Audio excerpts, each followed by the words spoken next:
One day I left for school like any other day, but instead of coming home, I woke up in a hospital bed. I was confused and scared. My grandma told me that I'd passed out in my science class and that I was malnourished. She looked at me with this broken expression, like I was deteriorating right before her eyes. I was 13 years old.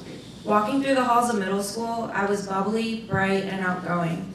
I had the best friends in the world. I had a family that loved me. With all of this, it still always felt like there was something missing, like a piece of the puzzle that had been lost under the couch. A sort of emptiness that I so desperately wanted to fill. I remember constantly asking myself, why me? Why do I have to feel like this? Why am I so sad all the time? I was indefinitely searching for an answer, one that I'd later realize I would never come to find. In 9th grade, I tried to kill myself. I spent 2 weeks institutionalized in a psychiatric facility. After that, most of my days were spent in my room, searching for something to numb my emotions. At 5'7" and 125 pounds, I was completely disgusted in the way I looked. Why didn't my collarbones stick out? Why didn't my thighs touch each other? These were the questions I asked myself as my fingers slammed my keyboard, looking for tips and tricks on how to be skinny. My search bar was filled with pro-anorexia and pro-bulimia blogs. I would write down quotes from these blogs to read when I started to get hungry.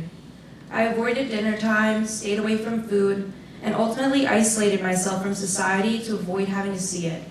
It hurt so bad, but at the same time, it felt so good.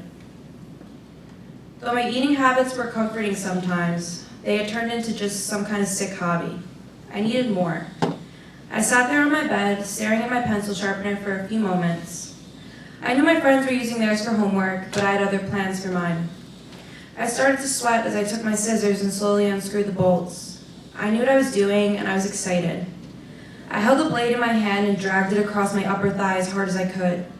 It was euphoric.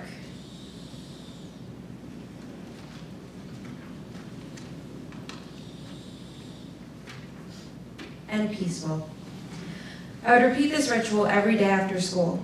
Some days I would sit in the bathtub and slice until the water was so dark it looked black. Why are you wearing jeans in the summer? Why don't you come in the pool? These were the new questions I began to receive. Questions I would never dare to answer with the truth. It was right before bedtime on a school night when my mom found out. I was putting on my pajamas when she barged into my room unannounced. She screamed in horror as she stared at my butchered legs. It was in that moment I realized I was slowly killing my mother. I was ashamed and embarrassed at the way I'd made myself look. I needed to find some other way to numb the pain. As I got older, these habits faded away, mostly due to the fact that I didn't want the ugly scars anymore. The one thing that never faded was the pain. The search to fill my void was still ongoing and thriving. I was in 10th grade when I took my first Xanax that I bought from a kid in high school. It was like falling in love. All I wanted was more and more. I couldn't believe there was something so simple as taking a pill that could make all the emptiness go away.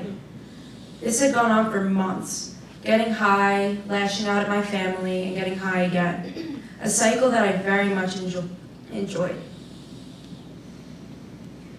I started to get curious about how other drugs make me feel. Frankly, I didn't care how they made me feel. All I cared about was that I felt different from when I was sober. I started researching, becoming more aware of what's out there, and most importantly, where I could get it. I would raid my mom's drawers when she was at work. I religiously stole pills out of my sister's Ritalin prescription, which my mom had hidden from me in a cubby in the closet. These used to turn my mind into a better place. One day as I was scouring through my mom's belongings, I had found something which I must have missed before. Something caught my eye, a little orange sticker that read, "Controlled Substance." I picked it up and carefully looked over the label, reading it over and over in utter disbelief of what I found. Percocet, 10 milligrams. Words that kept replaying in my head.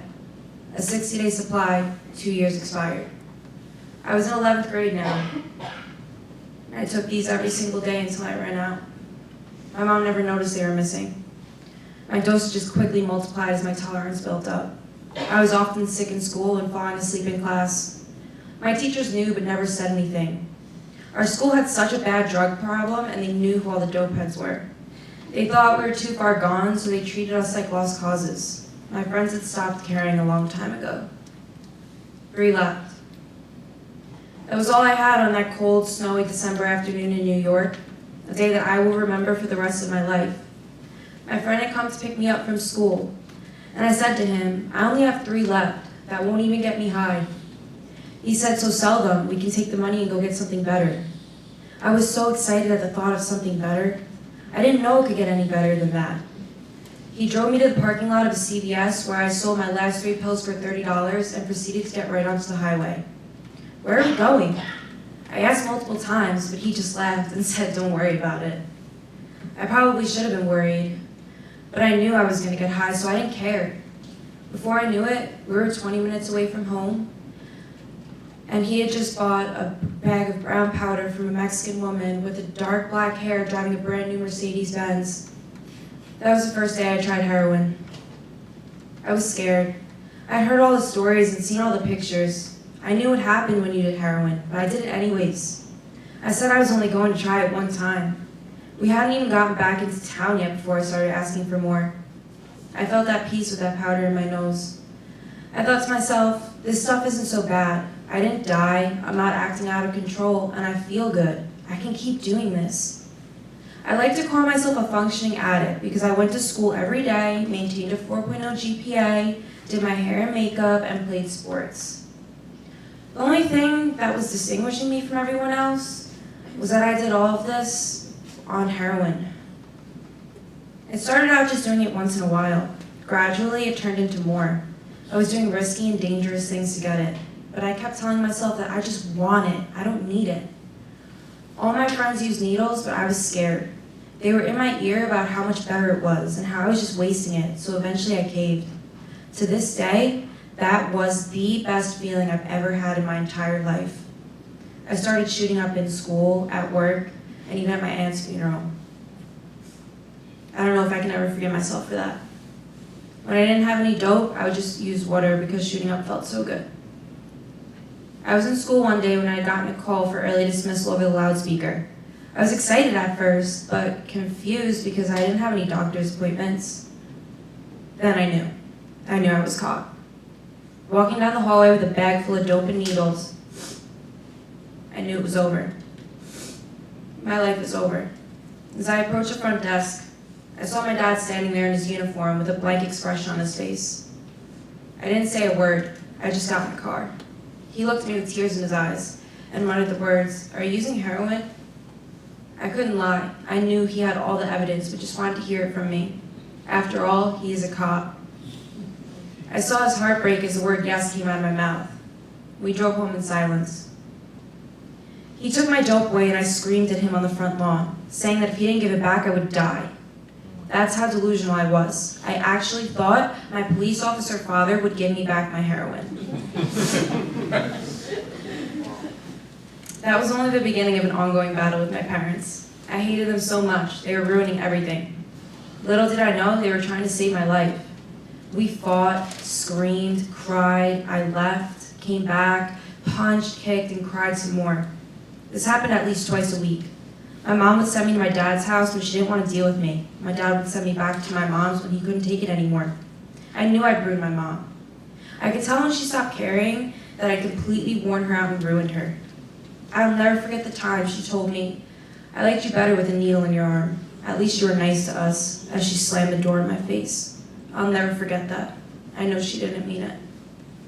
After months and months of fighting, using, NA meetings, rehab, relapsing, and failed drug tests, I had finally maintained sobriety, or so my family had thought.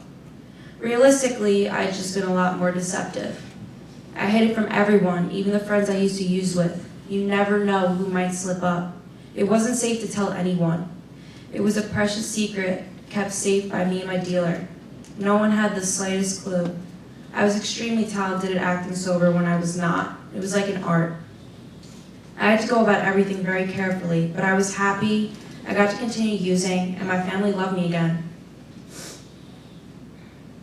It was 4 days after my 18th birthday, December 7, 2016. I had overdosed in my sleep.